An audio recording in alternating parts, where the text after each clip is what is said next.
తెలంగాణలో BRS party నేతలు అధికార పార్టీ కాంగ్రెస్ లో చేరేందుకు క్యూ కడుతున్నారు.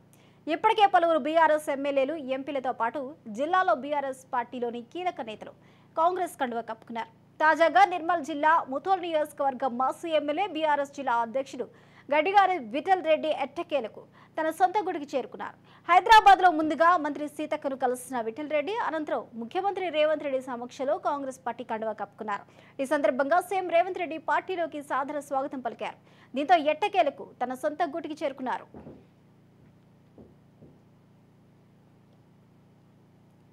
కాంగ్రెస్ పార్టీ తరపున 2014 ఎన్నికల్లో బీజేపీ అభ్యర్థి రమాదేవిపై గెలుపొందిన విఠల్ రెడ్డి అనంతరం అధికారంలోకి వచ్చిన టీఆర్ఎస్ పార్టీలోకి చేరారు. అనంతరం 2018లో టీఆర్ఎస్ తరపున బరిలోకి దిగిన మరోమారు బీజేపీ అభ్యర్థి రమాదేవిపై గెలిచి 2 పర్యాయాలు విజయం సాధించాడు. ఈ మధ్యకాలంలో విఠల్ రెడ్డిపై వ్యతిరేకత పెరగడం, పార్టీలోని సీనియర్ నాయకులు తిరుగుబాటు చేయడంతో 2023 ఎన్నికల్లో ఘోర పరాజయాన్ని చవిచూశాడు. తన అనుచరులను ముందుగానే కాంగ్రెస్ పార్టీలోకి పంపి ఎట్టకేలకు కాంగ్రెస్ తీర్థం పుచ్చుకుంటున్నారన్న ఊహాగానాలు నిజం చేస్తూ సీఎం రేవంత్ రెడ్డి సమక్షంలో కాంగ్రెస్ పార్టీలో చేరారు.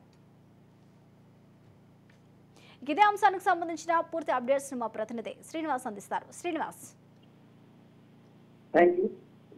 విఠల్ రెడ్డి మాజీ ముథోల్ ఎమ్మెల్యే మరియు నిర్మల్ జిల్లా బీఆర్ఎస్ పార్టీ అధ్యక్షుడు ఈ రోజు సీఎం రేవంత్ రెడ్డి సమక్షంలో కాంగ్రెస్ పార్టీలో చేరినాడు.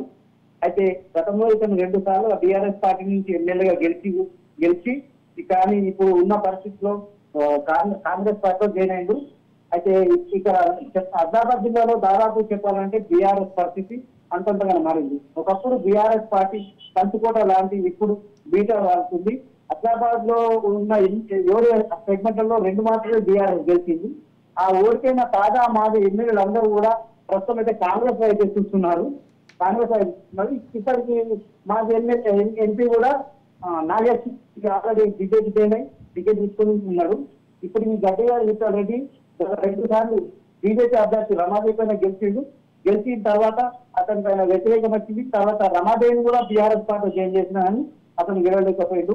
ఇక ఈ బీఆర్ఎస్ పార్టీకి ఇక ఆదిలాబాద్ జిల్లాలో లేదు అన్న దాన్ని గ్రహించి సీతక్కను ఫస్ట్ మీరు కలిసిన తర్వాత ఇప్పుడు మంత్రి సీతక్కతో కలిసి అతను రేవంత్ రెడ్డి సమక్షంలో ఈరోజు కాంగ్రెస్ పార్టీ జాయిన్ అయ్యాడు.